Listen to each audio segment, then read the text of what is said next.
Orange, pink, yellow, seafoam green, and ocean blue. All of these bright summery colors are perfect for Turning Point USA's Student Action Summit, July 22nd through 24th in Tampa. It's summer in Florida, so think linen and breezy dresses, and don't forget your swimsuit. See our star-studded lineup of cute conservatives you know and love, like President Trump, Congresswoman Lauren Boebert, Senators Ted Cruz and Josh Hawley, Governor Ron DeSantis, and more. Get more info at tpusa.com/SAS with code ALEX.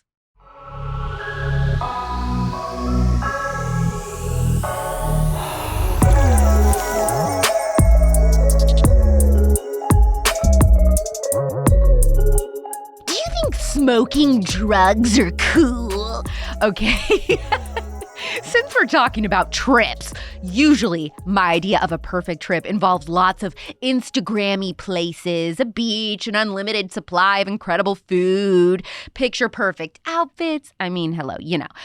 I'm not really like a tourist type of traveler either. I want to park my butt on a chair and lay out and read. The goal for me on any trip is to relax, reset, and just have a good time. If I can leave with good memories and the feeling of rejuvenation, then, I'm usually ready at that point to go back to my normal life. But I have recently come to learn more about a whole other type of trip that some people like to take. It's essentially their version of sipping wine in Santorini, except they travel to places in South Africa where they'll drink a substance called ayahuasca. Rather than relaxing, they want what they call a rebirth. The goal is to get to work at stripping away the old version of themselves so that they can dig into who they are and what things they may have been held back from. I think I'm explaining this right, but we're about to find out more in today's interview. This sort of vacation, aka traveling to another country to take ayahuasca, is a major step up from a trip on LSD or shrooms, okay? It is growing in popularity with more and more centers popping up in more places where people can go and take this drug in a safe environment. Full disclosure, I'm just going to tell you right now, lay it all out. I've never done any drug other than smoke pot a few times in my life because I've always been terrified of something going wrong. And then I actually realized in my 20s that I do not like weed at all. So I don't even do that occasionally now. But the purpose of the Spillover is to talk to people about experiences or stories that I'm curious about, and maybe you have been too. Today's guest is going to tell us all about his own trips with ayahuasca and psychedelics. And I know that this may be a little unexpected for you as a topic for me to do. But you know what? I think it's interesting that this guy that we're talking to today is not only a huge conservative, but believes that psychedelics can change your life for the better. If you're unsure about that, don't worry, me too. We're going to talk all about what they are, how terrifying or beneficial these trips could be, what he believes psychedelics can teach you about demons, and his so-called experience meeting God, as well as the conservative argument for the use of psychedelics. I want to preface this by saying that the views depicted in this episode do not reflect the views of Turning Point USA. I am not advocating for the use of psychedelics, whether recreationally or medically. If you are interested in taking psychedelics, you should be an adult, you should exercise caution, and consult a medical professional.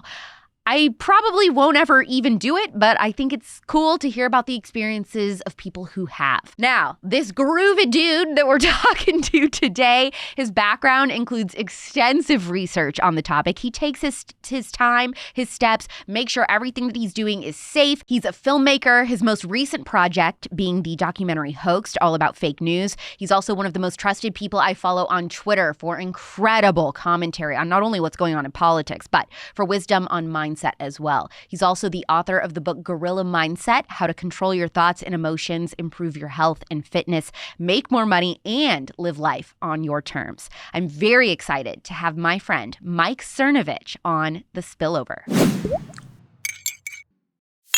For anyone that follows you on Twitter, Cernovich, I think what I love about your persona is you come off as this I don't give any Fs. I'm going to say what I want. I'm going to call out who I want. You've been on the front lines of so many breaking news stories, which is why I trust you and Jack Posobiec more than literally anyone else on news. Probably you, Jack, and Tucker Carlson are who I go to for perspectives on any and all breaking news in the world. But also what's cool about you, I think, is that you have this whole other side to you. You're a dad, you're a husband, you're very into mindset and health and wellness. And if you really are a dedicated Cernovich follower, then you know that, okay, Cernovich does drugs. And when I say that, I mean like you are into psychedelics. You think they're really helpful. And so I really just want you to kind of start from the beginning on how in the world you went down this psychedelic mindset journey. Well, it's a long story, but I like what you said earlier, and I wish more people would do that, which is so many people feel like you have a thing and that thing is all you can talk about, right? So lately I've just been talking about like I have a Peloton and I got it a year ago and I ride my bike and I post my heart rate data and people are like, well, I don't follow you for cardio. And it's like, well, this is like I live like this is so social media is supposed to be like I'm a human being. Here's what I'm doing. And if I'm making stuff for my kids or cooking, and I think more people should do that because it's harder to caricature someone who's a full human.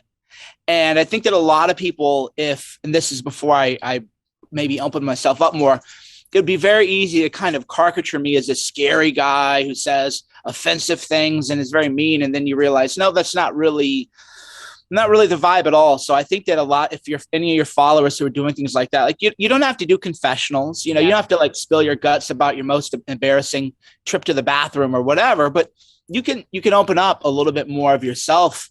And people like that. It's good. It shows people that they're not alone. It shows people that you're more of a human being.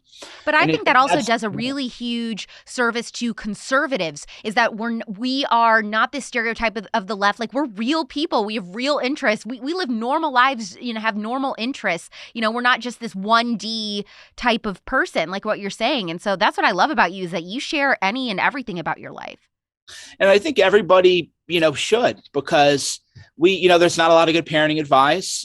My parents really tried and I love them and don't blame them for anything, but I'm not going to, I was kind of raised by wolves, right? I think a lot of people who are Gen X and even early millennials were sort of like, okay, go play with your friends, go do whatever you want to do. And maybe you had like a little bit of discipline, but there wasn't a lot of, hey, sit down. Like, why do you feel that way? Why are you doing that behavior? Is that behavior good? It was all very, judgy, because I grew up in a super religious home, evangelical Christian home where like everything was black and white. Everything was about, a sin, not a sin. And that was a worldview. And then there was a lot of things that they're very strict on. They were oddly strict and permissive. So they were strict about taboos or things that were just they viewed as deep sins. And then there was the permissiveness of, okay, just get on your bike, leave mom and dad alone, go do whatever kind of trouble you want to get into. So it was that strange sort of religious background. And that's probably what led me to, the original down like the mindset path was we grew up pretty poor, really poor actually. And I didn't know anything about like money or finances or what a credit score was, or that if you're in a bad mood, you can like change that bad mood, right? If you feel a certain way, you can change how you feel. There's just tools that you can learn in your mind to essentially reprogram your mind in a different way. When I was in middle school, our principal every single morning on the intercom would say, make it a great day or not. The choice is yours every day. Yeah. Or Trump would tell his kids, no liquor, no cigarettes, right? And none of them smoke and none of them are alcoholic. So that there's a lot to be said for just continually reinforcing that kind of message, like no smoking, no cigarettes. So with our kids, we're always like, you're that's private. No one should ever see that. Just little things like that are reinforced, because then if there's ever a situation down the road, like they'll tell you right away because they know. So what you're doing is you're programming your mind a little bit every day. You're reinforcing that message. So it took me a while to sort of figure out like life, right? But I did figure out a lot of things about life and how you really can change how you feel. You really can change how you live. You can really change the trajectory of your life. And that's probably why I've done a lot of things that maybe people wouldn't have guessed I could have done, or maybe a lot of people find surprising. What are some of those things for the people that have never heard of Cernovich and have no idea who Mike Cernovich is? Thank God. I'm trying to make it so more and more people find me irrelevant. But the idea that like I went into the White House and told all the people who were in the White House press briefing room that they didn't care about violence against Trump supporters and that they supported Antifa. And they were like yelling at me in the White House, right? What a bizarre, really like Andy Kaufman-esque moment to find it. It's like, right, record scratch. You might wonder how I ended up here. And I'm yelled at by Kristen Kelliker or whatever, because I'm telling them the truth in the media room, which they don't do. Or, I reported that I got the confidential records that show that John Conyers, a very powerful member of Congress, had secretly settled a sexual harassment lawsuit, and he resigned, actually. And it's this kind of a mind-blowing thing, like how many people who are journalists for their entire career can be like, oh yeah, I broke a story and a member of Congress resigned.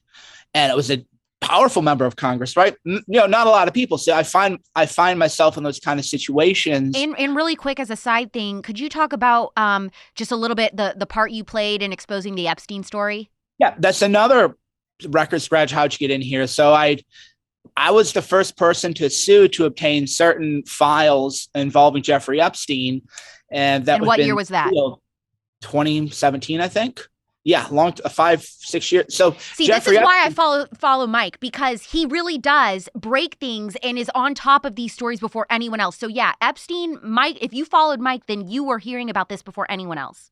Yeah, and if you follow the case history of that, so I sued, Miami Herald then sued, which gave it legitimacy that it previously didn't have, because if it's just me, then, he's Cernovich, he's a bad guy, ignore it. And then once we lost in court, and then we went up to a higher court. Once we won in court, Jeffrey Epstein was indicted that weekend. So you can say that if it weren't for the Miami Herald and it weren't for me, Jeffrey Epstein never would have been indicted. I'll take that on my honor. It just wouldn't have happened. But we were bringing so much attention to the issue that they could no longer ignore it anymore. And again, especially, I was in a case with, Mike Cernovich and Miami Herald in a lawsuit. What a weird, unexpected bedfellows situation. And that would seem unusual, I think, to people, because you take a certain path. That's something that you learn in mindset is you feel like, I can't do that. I'm just a mom, or I'm just a dad, or I'm just a whatever.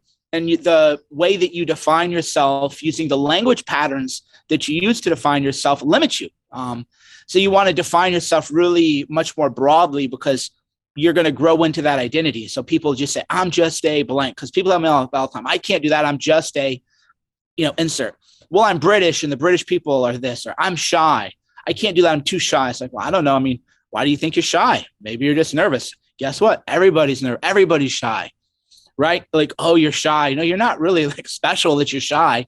Everyone who's put in at a certain level is going to be shy relative to that level. So you might be very confident amongst your friends, but then, you need to go give Donald Trump a presentation on something. Well, I'm shy all of a sudden. It's like, no, you're not. You're afraid. And that's a natural way to feel. And that's okay to be afraid. And here's how you overcome that. So you always want to define yourself or live, based on a really big identity. And that's how I've always tried to live. Like, I'm just here, right? I'm in this human experience. So for me, the way I would define myself, or the way I think about myself is, I'm here on an adventure and I'm trying to figure out everything that I possibly can while I'm here. Right? And you mean here just in this world? Yeah, exactly. Like, you're in this world. Like, why don't you try that? I don't know. Don't want to try it. Well, okay. You don't have to try that. Obviously you don't have to try everything. There are things that I probably wouldn't do, but if you just think of it like, I'm just kind of like here on an adventure. I just got dropped in here, right? Like, I didn't ask to be born. I didn't ask my mom and dad to make me, unless, some people believe that you choose your parents, and that's a little too new agey even for me, but right. There's a whole line of thought that you actually choose your parents. And I think there's a certain healing to that, which is a lot about what mindset is.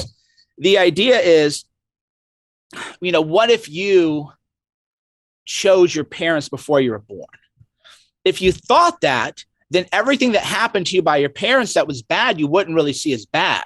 You would say, I wanted to experience that. Though. Yeah, exactly. That was what I was here for, right? And I'm not saying I believe that, but that's what mindset really is about, reframing things. Well, I wanted my parents. So if my parents were X, Y, and Z, and I didn't like that, yeah, but there was something about my soul that wanted that, or needed that, or desired to experience that, or, could elevate my consciousness to another level.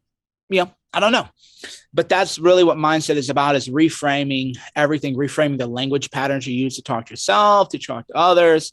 And then, of course, ultimately, your identity and how you define yourself. So then what happened then where you were like, okay, I think I want to like go to a country in South America and trip out? South Africa. So that's what I meant. That's what I meant. Close enough that most people go to, but South Africa too. But so I was at home. I had a really bad autoimmune condition and was bedridden for like a month. And I posted pictures of that with my skin all like, and it was like a cortisone dysregulation thing. So my joints hurt. I couldn't walk. So I watched a lot of YouTube. This was in like 2011. And I saw a YouTube show at the time. It's called London Real. And there was two people who were hosting on it. One was Nick Gabriel. And he was talking about how he was just in Peru and he did ayahuasca and talked about the whole thing that he went through and the whole experience. And he talked about what he saw or what he imagined he saw. And I just thought to myself, you know what, that would be really interesting to try. I put in the back of my head. I think I'm going to try that one time. I think that would be like a cool thing to do. And this was, I don't know, maybe 2011 when that happened. And then as you get older, the years all blend in to them, into themselves, but sometime around there. And then lo and behold, on Twitter, I had a mutual friend who said that he was in town, and like, I never reached out to him before, but we ended up hanging out in LA and we became like really fast friends. And then next thing you know, I'm on a plane to South Africa and we're in some yurt, some like tent with a shaman or whatever you call him and his girlfriend and two other guys. Oh my gosh. Yeah. About to, drink this like kind of ghoulish tea. And okay, so pause here, because I mean, I know without a doubt, majority of my listeners probably do not know what ayahuasca is. So before we go to your experience and what actually happened when you took ayahuasca, what is ayahuasca? What is the difference between LSD and ayahuasca and shrooms and other psychedelics?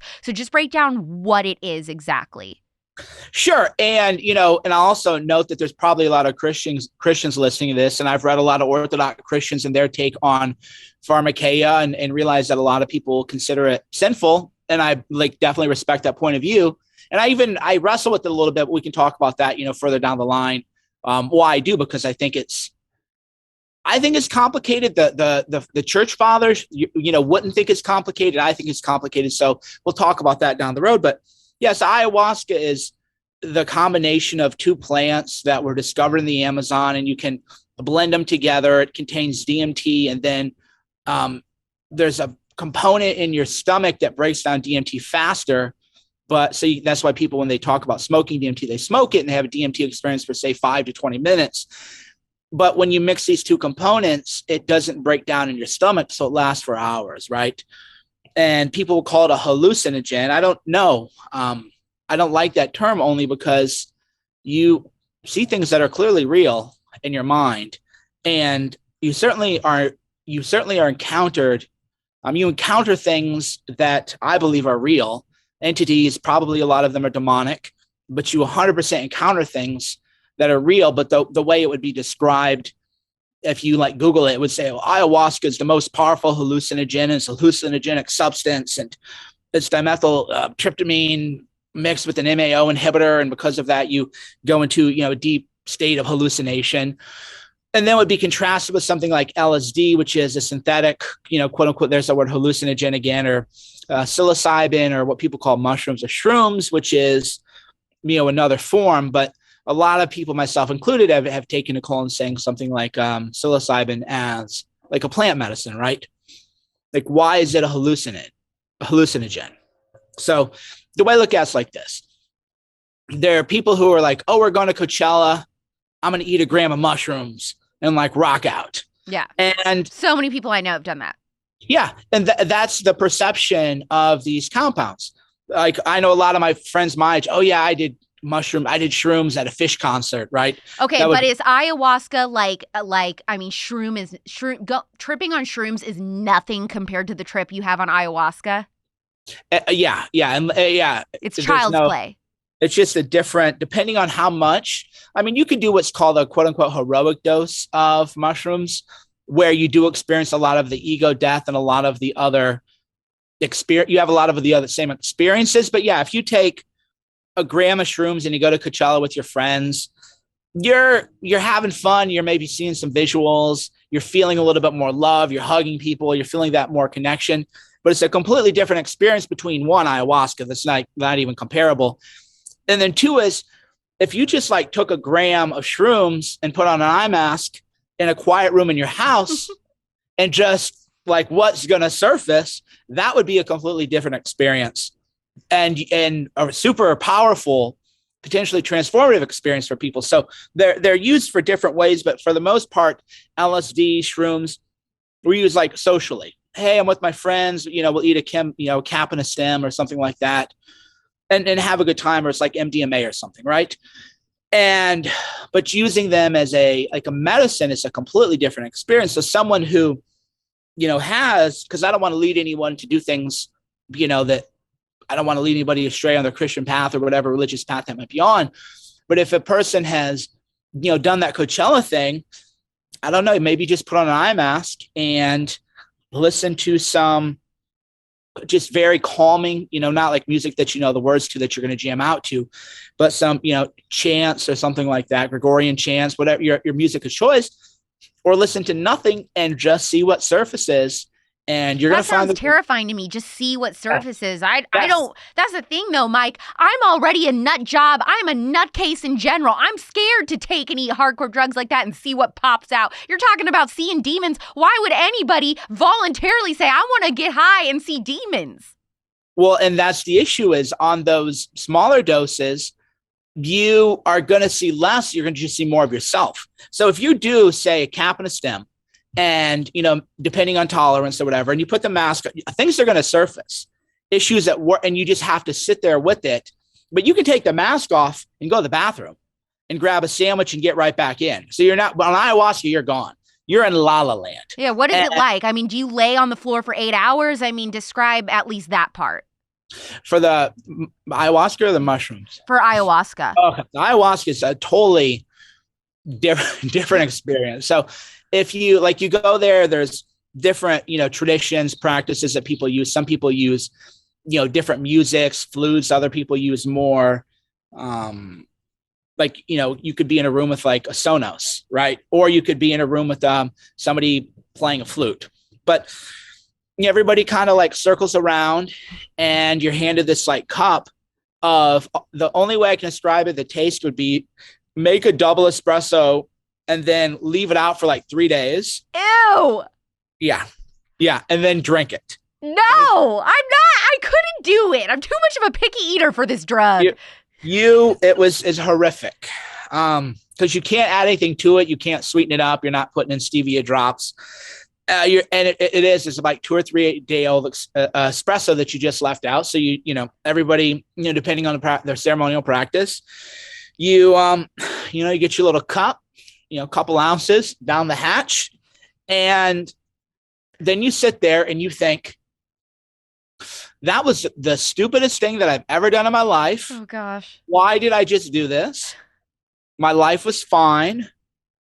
I'm probably going to go crazy and be a test case on losing your mind. And that was just really dumb. And I can't believe that I did that. And then that's how you feel for about 20 minutes. And because that's your, the ego, they would call it the ego, the part of yourself that holds you back. But are you alone in a room by yourself, like you and this shaman or whatever? Or is it like usually you're with a bunch of strangers? So I did it with a couple friends. It's just me and 2 friends.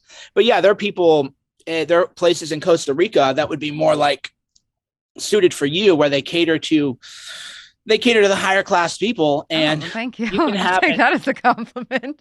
You can have an air conditioned tent, and then you go into the big ceremony. There's 50, 60 people there. Yeah, you better believe I want air conditioning and I want all the bougie stuff and my Dr. Pepper and all that if I'm doing it. They have that. So first you're terrified. You're scared. Just doesn't matter how many times you've done it. Everybody's afraid, right? And it doesn't matter if you've done 100, because you never really know what you're going to get. Because it could be a bad trip or a good trip. It could be the most terrifying night of your life. It could be the most beautiful night of your life. it could be both. I've had both in the same time frame. Oh gosh. Where I'm just screaming like in total abject fear, and then an hour later, but time doesn't really mean anything, I'm in like a state of bliss where, oh, now I finally understand everything. I finally know what life is about and what God is. Okay. So yeah. So if you set the stage, you go there, you're in your nice bougie tent, you come out, everybody's there. There's a roll of toilet paper and then there's a bucket next to you. Cause you're going to do one of two things. You're going to be doing number 2 a lot, or you're going to be puking in a bucket a lot. In front of other people? No, you can go out to the, they have toilets and they take you out and everything. No, these people that they have it down. Right. Okay. It isn't you and 5 of your friends pooping together stuff on the internet. You drink it and you're like, oh my God, where are we? No, there's a whole assistance and everything like that. And they have it down. Like they've seen it all before. Right. So you go and so you get your tea and drink it and it like tastes terrible and you feel like you're about to like gag. It really tastes that bad. When I think of you sitting drinking tea in this tent, the picture in my mind is Baby Yoda with his little cup and his little slanket on. So it really is, because you go to especially if you're a man, you go to a vulnerable place that you've probably never been before, and yeah, especially because under the theory of plant medicine, ayahuasca they call it mother. It's a feminine. So if you look at different types of medicines, there's a feminine oriented medicine and there's more masculine medicines, and ayahuasca will be classified as very feminine. You feel like a female presence there. So with a lot of men, you confront a lot of emotional vulnerability that you've hidden from, even not knowing you're hiding from it. Right. So we'll go there. So, right. You set the stage. You're just like, why did I do this? Okay. Took the shot. This is why I just blew up my life. Because once you drink it, it's in your system. You couldn't even go to the bathroom and throw it up. It's like, it's in there, man. You're in the. For how long approximately? Yeah. Well, there's about that 20 minutes before you go under. Right. Okay. But once you're high, how long are you high for on ayahuasca? Well, I don't like the term high. You go under. Okay. So yeah, high is more like a druggie. Like I'm high. I feel good. Let's take some MDMA and go watch, Above and Beyond or something, right? Let's go listen to a DJ and on, some MDMA. This is, you go under. So you sit there and you're just thinking like, why did I do this? You're questioning everything you did. And then all of a sudden you're just like, whoosh, and you fall back onto your little air mattress or whatever you're sleeping on. And then you're just gone. You're in another dimension. Eyes open or closed? You can do it both ways. The better practice is with an eye mask, because you just want to go in. You don't want to open your eyes and be like, oh man, this tree looks really weird. It looks like a face, because that's not really the point. The point isn't to look at this outside world. We look at this outside world all the time. The point is, let's just see how deep in yourself you can go. So you go and you're gone. And if you're a very strong-willed person, you just like, you freak the frick out. You can swear. It's all right. Because you've lost control now. You have no control and you're not getting out. You can fight as hard as you want to get out. You're in La La Land. And from there, anything can happen. So for example, one night I remember I took a cup, because usually you do it like over the course of 3 nights. So if you go to South Africa or Peru or Costa Rica, because you can't be doing this stuff once a month or whatever. You got to like live your life, but so it'll be like 3 or 4 nights. Right.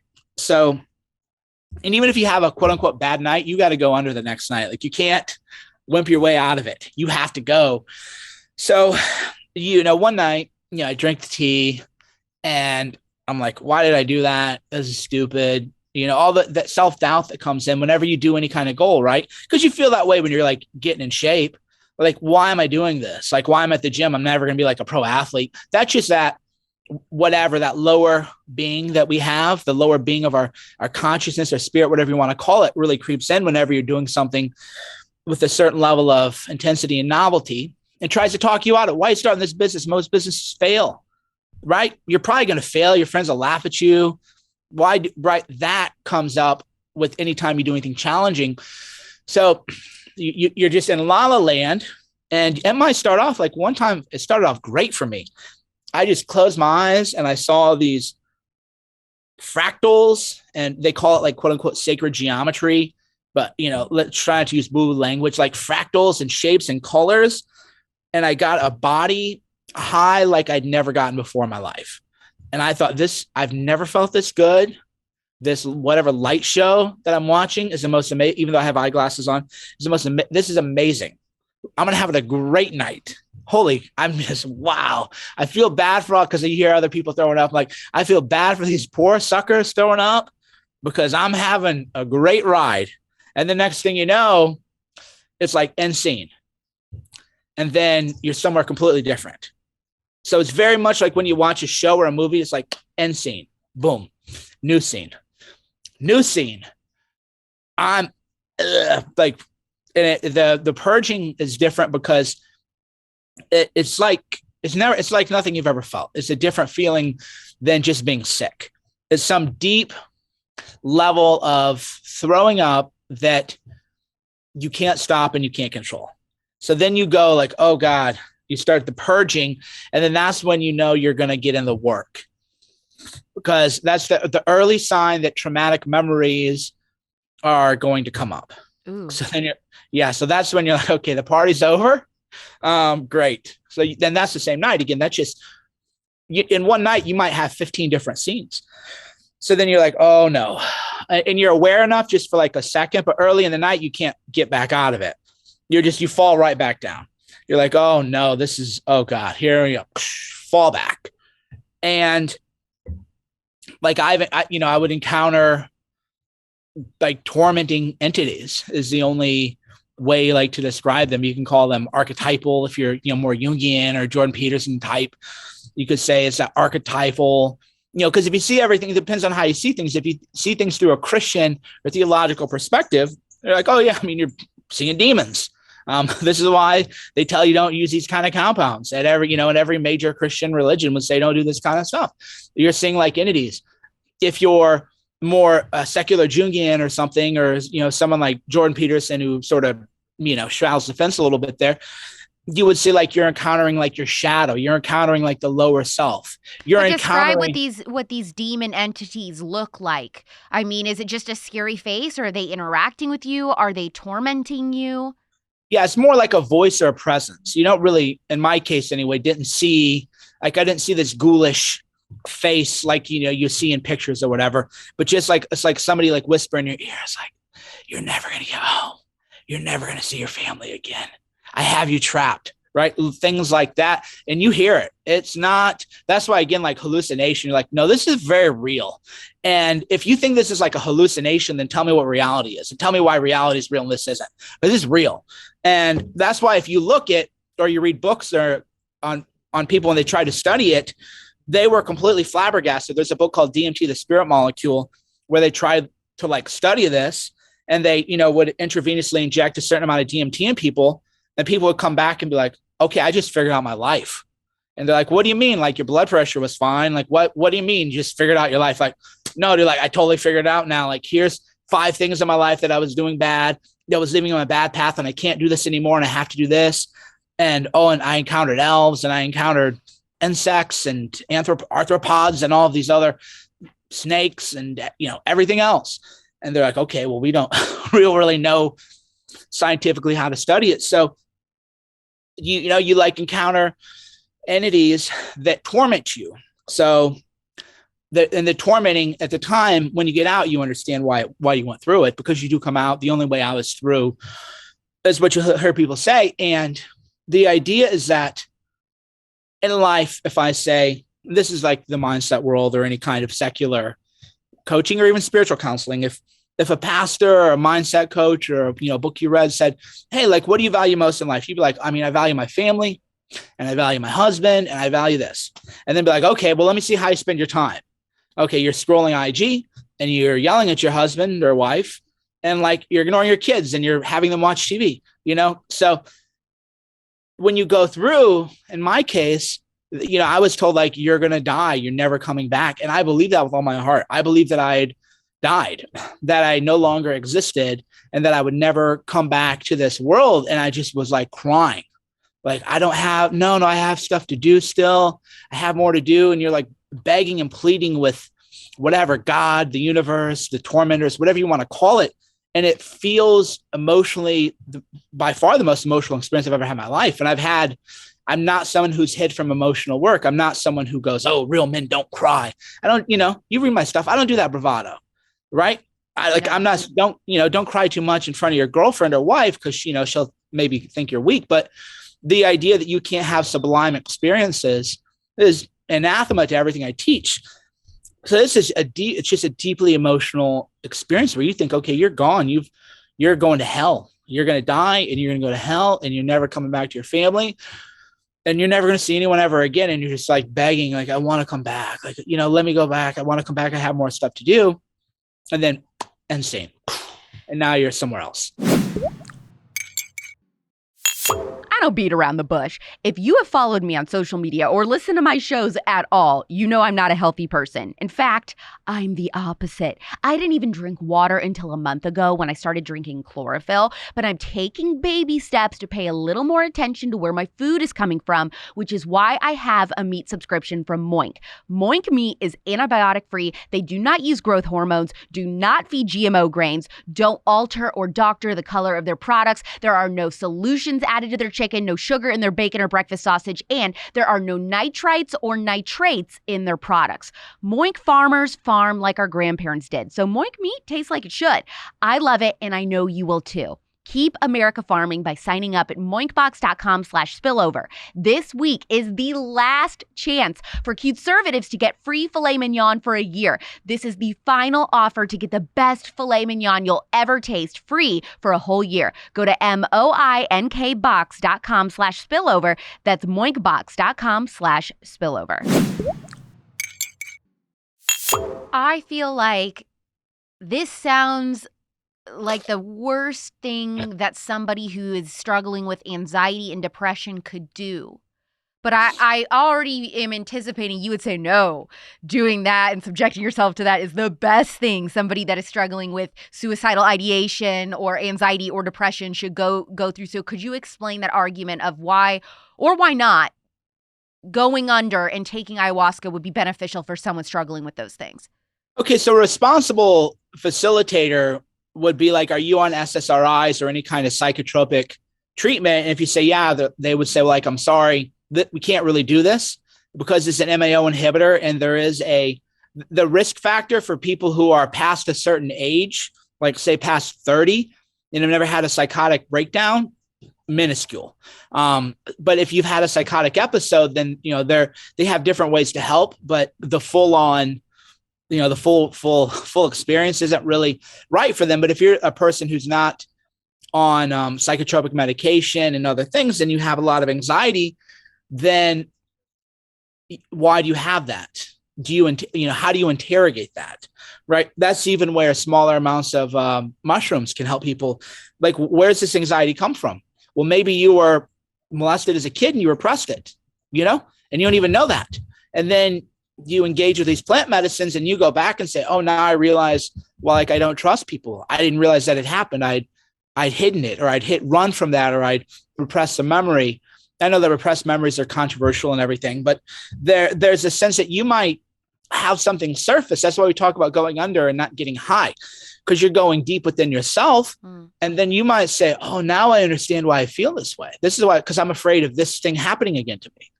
Right. So all of the things the reason I hide from the world is I'm afraid of this traumatic thing, and I'm running from this traumatic thing. And then you're able to surface that. And all of us have a lot of things that we're running from and that we're hiding from that we're not aware of. And I thought all this was like hokey pokey. Right. So before all this stuff, I was like, oh, come on. Right. I'm not hiding from anything. Like I'm a big, tough guy. I'm not afraid of anything. And then you realize, like, a lot of the people who are the strongest people in the world are the ones who have built up structure around themselves because of the deep scars. And then when you go under, stuff gets ripped open. And then you realize, like, okay, so this is really what life is about. Here's what I say. Here's what I say matters. Here's what I'm actually doing with my life. here's the way like I engage with people, or, here's the way that I treat people that isn't kind or isn't nice, or it doesn't come from a good place, or it isn't well-intentioned. And that you're forced to confront all of that in a very visceral way. Before you took ayahuasca, what would you say your three main focuses were in life? And then after the first time you took ayahuasca, what do you think those three main focuses were? Sure. Sex, money, and personal glory, for sure. Get laid, get paid, get jacked would be kind of how I would see the world. Go to the gym, meet chicks, get loot, that kind of deal. And then, but, it's very, very secular. But then, after you start to, it's about love. It's about human connection. It's about helping people. It's about doing things with a good intention, with a pure heart. It's definitely more heart focused instead of, ego focused. And just the way it impacts my behavior, for example, is like, I try to help a lot of people. Whenever I write things, I always think, is it's helping people in some way, maybe helping people understand a complex political situation, or maybe helping people live a better way. Like I used to fat shame. I used to be kind of, a pretty mean person, many years ago. And a little bit of that'll come out now and then. Like if you really come at me, then I'm going to, zoom in on your pictures and find it. Like, this is what I know you're insecure about. And but I know that that's like wrong. Whereas before, if you would engage me in conflict, like I live for that. Like, oh, okay, this is how you want to go? All right, well, let's do it. So even when I'm engaged in conflict with people, I try to de-escalate more. So like I've apologized to people for things that had happened on Twitter and said, even though it's just Twitter, like I said, a hurtful thing about your kid was ugly, or, something like that. Then I really do try to lead, not try, I mean, I do. And I try to do more things through the work of my heart and do more things with love. And I give it a lot more circumspect. So if I talk about something like ayahuasca, before ayahuasca, I would just be like, look, if you're a man, like, here's what you got to do. You got to like go to the gym, and you got to be hot, and you got to like, not let anybody try to put their little hooks in you and tie you down. And you got to realize it's like, was this before you were married? Well, yeah. I mean, I did the ayahuasca before we were married. Yeah. But it's like very much like I saw the life, especially like relationships, is very much use or be used. They're going to try to take you. They're going to take over your life, or you have to be the one control. So everything was just about like this struggle, right? Very, very competitive. And, to be honest, like a lot of guys need to be a little bit less weak and a little bit stronger, but not to see everything as like transactional, right? Like what can I get out of this? One of my favorite things when you start tweeting about, the problem with young men today and stuff, when you go on those tangents and everything with that, which I think a lot of your advice does come from you really doing a lot of this like mental health work and figuring out who you are and everything, is why as a wiser older guy who's been there, done that, like you're explaining to these young guys, like you guys don't get it. You do not get it. And when you go on those rants, I think that's one of my favorite things to hear you talk about. Well, thanks. Yeah. And that's part of me trying to just lead people on a better path, because I don't want to be the guy who says, there's nothing more annoying than rich people who tell you money doesn't matter. Well, okay, give your money up then, right? Yeah. Go be poor. Whoa. Every celebrity at every award show. Right. So I don't want to be the guy who's like, look, here's what I used to do, and now I see that that's bad. Don't do it. I don't want to come from like, that's where the circumspection comes in, where I don't want to come at the young men with the judgmental, I'm better than you, I'm more moral than you, but just more like, okay, I've seen people go down that path, and like I've seen where it ends. And if you do that path, there's a season for it. But if you continually try to live that path, that isn't going to take you to where you want to go.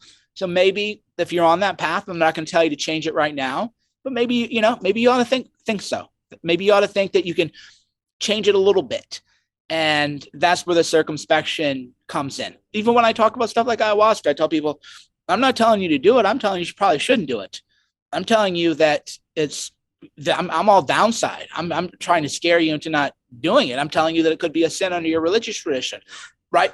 That circumspection, to where before, if I were just a secular person and I found something I liked, I'd be like, you got to do this. You got 100% do this. It's like the greatest thing in the world.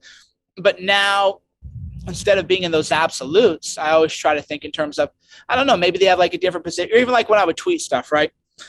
I just think like, do I really want to tweet this thing about whatever, single mothers? There's probably single mothers that read me. And is that person going to have a better day because I talk about how there's certain risks associated with people being single mothers, right?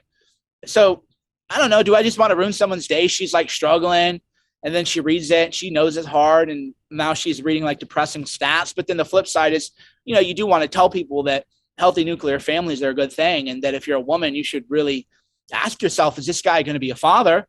And if he's not, then you can't yellow it, So that's where the message is, where I don't want to make people feel bad or diminish when they read me, unless they antagonize me, and then that lower form of me resurfaces. And I work on that as a daily struggle. But it's always about telling people like, look, are you going to be a parent with this person? No. Okay, then you got to get out of there, right? You're marrying the mother. Like I always tell people, you're marrying the mother of your children. If you just want to be secular and fornicate, hey man, I'm not here to, I've lived that life. How am I going to judge you if you live that life? But if you're just a secular fornicator, then why would you get this person pregnant? Oh, because you have fun in Vegas together? Oh, because you like pop bottles? Right? No, that's just dumb, right? That's just a stupid thing to do. So I'm trying to meet people in that way and say, if you're being intimate with someone, then that could be the mother of your children. Do you want her to be the mother of your children? Do you want to come home to her and spend a lot of time together? I don't know. Maybe not. It's the same thing with women too. That could be your baby daddy. I don't, maybe you don't go after the guy you think is like the coolest, maybe think that through a little bit better too. Would you consider ayahuasca to be a new age thing? That's because I read a lot of Orthodox Christian readings, and I, listen to a lot of church stuff, and they would talk about like ecumenicalism and, the idea that you can blend all religions together and why that's heresy, and that any of these substances are I think the Catholic Church calls it like pharmakeia or something. It's like PHARMAKIA. And they talk about why they think that's a sin, and they think it's like new agey. I don't know what new age is. A lot of new age is just borrowing stuff from Eastern spiritual traditions that have existed, that billions of people have practiced for, any number of years. But I would say that a lot of people who talk about these substances maybe do a disservice because, did ayahuasca one time. I'm wearing the tie-dye hoodie, right? every party I'm talking about it. I'm only going to talk about how it's like cool and how like monogamy is a joke. And there's all these things that people, it's like a cliche, right? Anything can become a cliche. It's like the new Christian comes in and out. Everybody's a sinner and they're wagging the finger all the time. And you're like, buddy, I knew you a week ago, right? Yeah. Maybe wait a couple years before you wag your finger. Or vegan, I'm a vegan now. And you're all, it's like, okay, maybe if you just found this new thing, maybe like wait a couple years and then you find you don't really want to wag the finger. So even though it had done the ayahuasca like 10 years, didn't talk about it for like 5 or 6 years because I wanted it to really have to be tempered, not just, wow, I did this thing, it's mind blowing, to really work with it and work with what I saw and what I learned. In the 60s, I mean, everyone was taking LSD. It was this huge cultural phenomenon. Then it seemed to stop. It was like this super taboo subject for several decades, I feel like. Now, it kind of seems like it's making a comeback in these health and wellness circles, taking ayahuasca, other psychedelics, microdosing shrooms. Why do you think that is? Sure. So LSD got a bad rap because the idea was like, oh, so-and-so went on like a bad trip and lost their mind. And you're like, well, yeah, but so-and-so was 19 and took 3 tabs. And why are 19-year-olds messing around with anything? Right. But that became part of the ethos where LSD is something you take if you go to a Grateful Dead show. A lot of people have bad trips, but maybe you shouldn't take it. Like my dad told me that, my mom took it and had like a really like a psychotic breakdown. So he was like, you can do, kind of whatever you want to do. This is when I was later in life. And he said, but please just never do LSD. And to this day, I've never done LSD except maybe like a microdose when I was in South Africa. But the idea is that, oh, so-and-so had a bad trip. These are party drugs. Okay. Well, then people said, I don't know, maybe you have a different experience if you use a smaller dose. So people might take just a very small amount of mushrooms, and then you find out, oh, I'm just looking at the world a little bit differently. I'm just a little bit more creative. I'm a little bit more open. Sort of how I don't drink alcohol at all, but when you if you drink alcohol, you have like 1, 2, and you're like, oh, I feel pretty good, feeling a little bit more social. But once you get into those higher amounts, that's when things can go awry. But a small amount, you could just say, oh, I'm just a little bit more less bored with these people who are kind of stupid and boring. Right? Can I ask you a personal question? Sure. Do you not drink alcohol because you struggled with it before, or because it's just a personal choice? No, I've gone through various phases where I was like, oh, I would quit. I would not drink every once a month, twice a year. I would go a month without drinking. And then the last time I did that, which was like a year and a half ago, I was just like, I don't even want to drink anymore. So it was very much, I was lucky. I never struggled. I liked it. I took more out of wine than it took out of me. That's for sure. My behavior didn't change. But yeah, I would always say, and I always would tell people, like, twice a year, just take a month. And if you're counting the days when the month is over, then you might want to just look at that. Doesn't mean you're an alcoholic, but you might want to just look at that. So for me, I was like, oh, okay, it's been like 43 days. Okay, but whatever, I don't even want to drink. So I kind of lost my taste for it. Luckily, I never struggled with that. Now, food's a different, much different matter, but microdosing is the same. So it throws your equilibrium off just a little bit. And then you're like, oh, I never noticed that like shade of color, or I never noticed that. And you become a little bit more creative. So then the like biohackers or whatever would use a little bit of amount just for to be more productive, because you are smarter.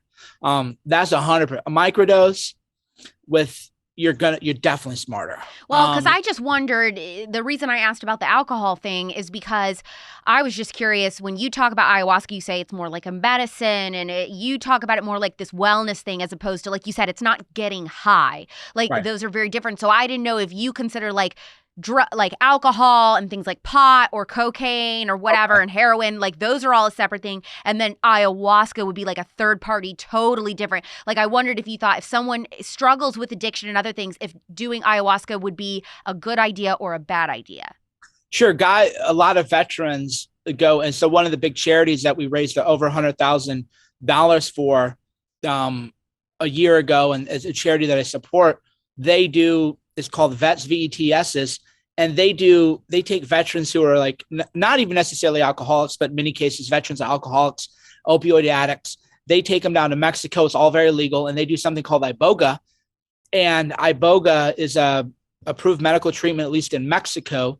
And they go down. So actually people who have addiction issues, who use these plant medicines, find themselves not having PTSD as bad anymore. They find themselves opening up their hearts more. They find themselves not being alcoholics anymore. Not that it's like an overnight cure, but the opioids, especially with iboga, is a lot of people have gotten off it. So you're absolutely right. I think of party drug, MDMA, right? I wouldn't take anything now just because so much fentanyl stuff is tainted. Yeah, exactly. But back when I would go to Nikki Beach or whatever, yeah, you would think like MDMA, party drug, cocaine, never my thing, but that would be a party drug. That's something you're doing because you want to stay out, party, do whatever. Alcohol could be both, party drug, or in my case, I just like to drink wine down, smoke a cigar, eat dinner. It could enhance things, but yeah, there is that. It does sort of wobble there. Whereas ayahuasca is just pure medicine. You're not going to have a good time. It's not something you take when you want to have a good time. Okay, that's good to know. Is there a conservative case for psychedelics? Well, the religious one I'll punt on, because I know with the orthodoxy and the theology, not even the theology, but it would be more like what they say, because I have a different perspective. So I would say before ayahuasca, I didn't believe in God at all. You can't see God, total hedonist, didn't believe in anything, didn't believe in like committing crimes or whatever, but I didn't particularly think through my actions or the consequences of it or how people might perceive it. I figured out if you got hurt and like emotionally, right? If like your feelings got hurt, then like, how's that my problem? You're an adult. your feelings got hurt. So I would, I can call you whatever names on Twitter or Just no empathy, really. Yeah. And then afterwards, I'm like, oh, I'm sure God is real. Like 100% God's Why? real. What was it about the experience that made you so sure that God was real? I mean, meeting God. Wait a minute. You feel like you met God while you were on ayahuasca. Explain. Oh, yeah, 100%. Both in a feeling and then a visual. So when I was there and I felt this, on other nights too, I knew this is where we belong. This world, we're here. I don't know why we're put here. I don't know what our job is here necessarily. This is not reality. This is where we are, right? This is where our souls are right now. And it's our job to work on our souls and figure out why we were here. But Mike, to just pause you for a second, though, I know that the Christians listening would say, and I would say too, is that the Bible is very clear about that. Why would you need to take ayahuasca to figure that out? Because, I mean, the Bible talks about how this is all temporary. Like, we're not supposed to be living our life to think of, like, staying here forever. We're all here to honor God, and then we go to heaven, and, our goal is to bring glory to him and then worship him for eternity. So why would taking ayahuasca, I mean, that just, to me, that doesn't show anything differently than what we would already know from scripture, right? Well, there's a difference between what you know or believe and what you feel, right? Okay. You could read a book that tells you that love is really what matters. And you think, yeah, love is really what matters. We should live in love. And then you fall in love. Mm. And there's a night and day difference between being in love or falling in love and believing in love.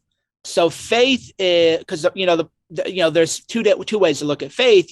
One is if you're the doubting Thomas, Christ had to show him his hands to show him that, I was resurrected. That's one way, to God, is you doubt it and then he reveals himself to you. And then there are other people who just believe, but then there's a difference between believing in the thing and then the thing itself. I believe that love is beautiful. Okay, now I'm in love. And now I feel what love is. That's a completely different experience than believing in the thing itself. And then I know other people would say that they've had transcendent spiritual experiences and they never need to do ayahuasca, and they believe that they talk to God, they're one with God. And I said, great, amazing. That's why I'm not here to tell anybody to do anything, because it's not a cop out like, oh, I'm not here to tell you what to do, but wink, wink, nod, nod. You really should do. That's definitely not the vibe. It's just more that, like, when me personally, and I would say this would be true of almost everyone who's experienced ayahuasca in a deep journey, that this isn't the real world. And that's why, again, calling it hallucinogen is wild. You're like, okay, but this isn't the real world. The real world is, I don't know, I'm not sure, but I know that we came from somewhere else and that we belong somewhere else. And we just happen to be here for now. And then whatever that other thing is could be subject to spirited debate. Well, so the Bible was right all along. You're one with God, right? Going to hell isn't, God doesn't send you to hell. You're just in the absence of love. And that's because you choose to not live in love on this world, right? So there is that theological element to it. So for me, I just felt this transcendent feeling that, okay, so wherever I am now, speaking of when I'm under, wherever I am now is the real world. That's reality. This world I'm going back into isn't the real world. The world I'm going back to, I need to figure out what I'm doing there and why I was put here, but it isn't where we belong. It isn't reality. Reality is wherever we came from, and most likely wherever we're going to return to. Okay, but I want to know more about what it was like when you felt like you met God. Was there dialogue? Oh, yeah. You can just ask anything. So there's a grand, narrator. So, and, one scene where, I feel great. Now I feel terrible. Now I'm reliving childhood trauma. Now I'm thinking that I'm dying. End scene. Oh, there's God. And it was just like do you see a face? Yeah. It was like Father Time or something. It would be like what you would imagine a wise old man to be, probably in whatever tradition or culture you grew up in, that would it be. But it's just like a wise old man who was just sitting there, or kind of less sitting and more like suspended in animation and was just like looking at all these stars and was saying, oh, this isn't how it's supposed to be. And so I look over because at this point my mask is off. So I'm not with the mask on. The mask is up and I sit up and I'm like, oh God, I'm throwing up. And I'm in this like space area that's black and there's all these stars off on the horizon. And there's this elderly, fatherly, time-looking man saying, oh, this not supposed to be this way, and kind of shaking his head in disappointment. And then I'm like, okay, well, what is this supposed to be like? What is this male figure but thing if over? It's really God, don't you think that if it's God that you're talking to, God would know what things are supposed to be like? Well, sure, but that's, he wouldn't be like, how did this happen? Like, he's God, no, right? He's saying that it's not supposed to be this way. And then your job as an active participant who maybe wants to meet God or learn more would say, well, okay, well, why is that, God? Right? It'd be like if God showed up to you tonight and he just said, I can't believe what the world is doing. You wouldn't literally be like, well, how can you literally not believe what the world is doing? You're omniscient. And you would know, you would be like, holy shit, God's next to me. Okay. Well, I mean, tell me, the truth about the UFO files or whatever. Tell me the truth about JFK. You'd be asking 1,000 questions if you were to encounter. Right. Yes. And then I was like, well, what do you mean? How's this supposed to be? Like, what's this supposed to be? And then, this God or whatever, it was like, well, when I created everyone was together and everyone was in this one like ball of light. And then people with their ego and their anger and their vanity decided to fight. And now all of the little orbs of light are at war with each other. So it wasn't supposed to be this way, though. You're supposed to just be close to each other. You're just supposed to love each other. But instead, you're all in war with each other. So then when when I saw the stars again, it was like all these little balls of light were sort of in conflict and everything was spread out in a state of chaos. And he was saying that everyone was supposed to be like a ball of light together. And it made a tremendous amount of sense to me. And that's where I believe we go when we die is, you return to that unison, which is consistent with Christianity, is consistent with, because we believe like, oh, you're going to worship God for eternity. And to us, that means like you're going to play, instruments and sing songs, because worship has a certain connotation. But worship could just be the fellowship and the restoration of the original creation where everyone is together in this infinite state of being, which could be understood as a state of fellowship or a state of worship with God.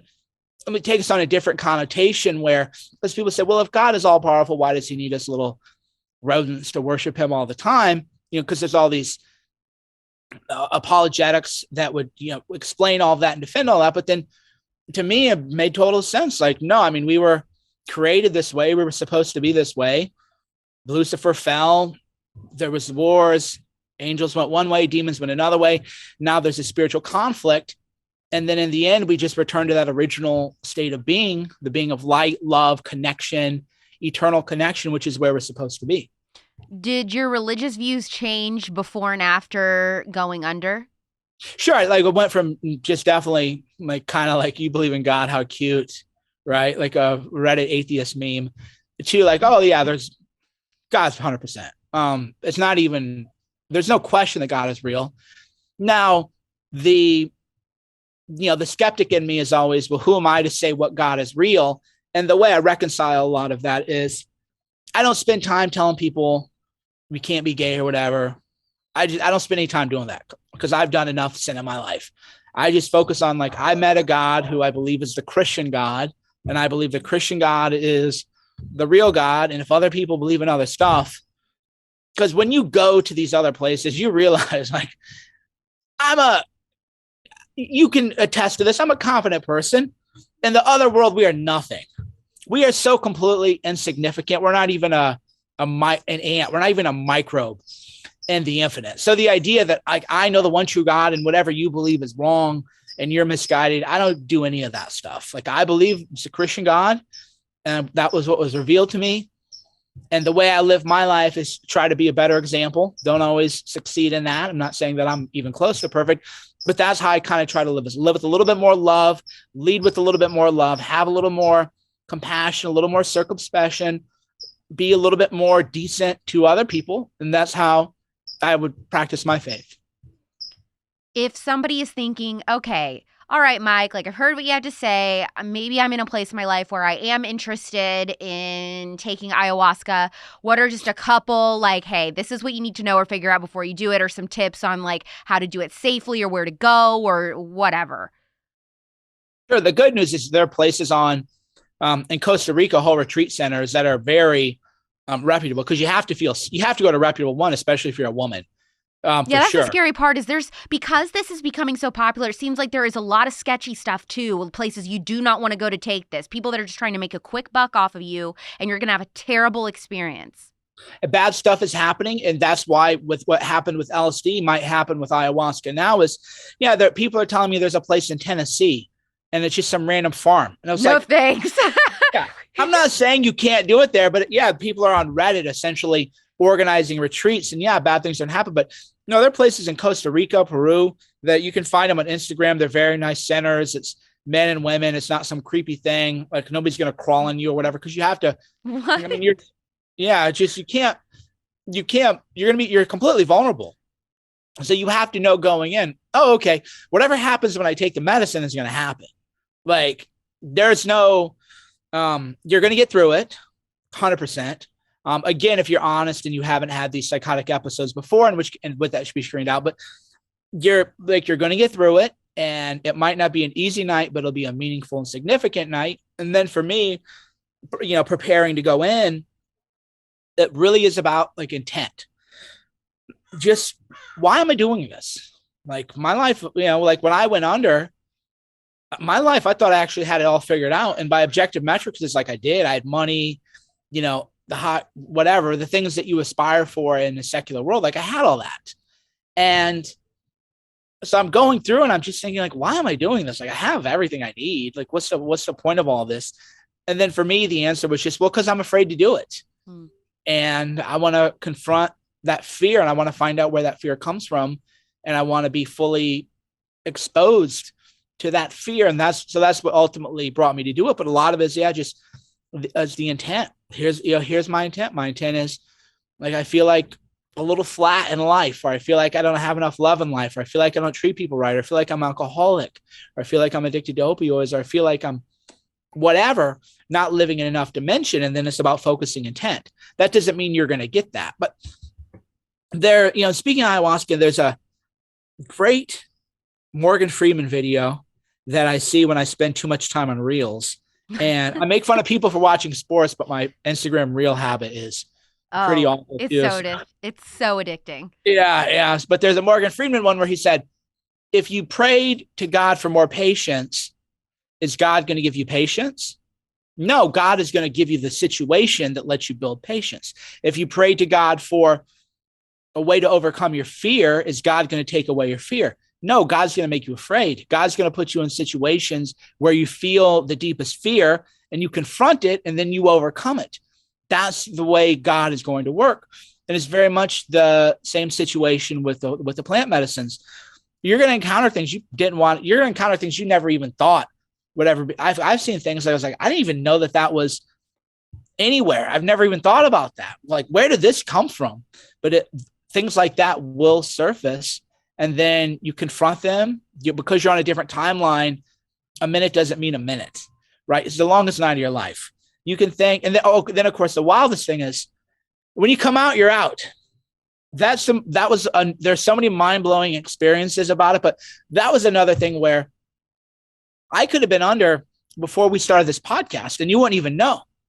You can talk and have conversation and everything. You're just like, okay.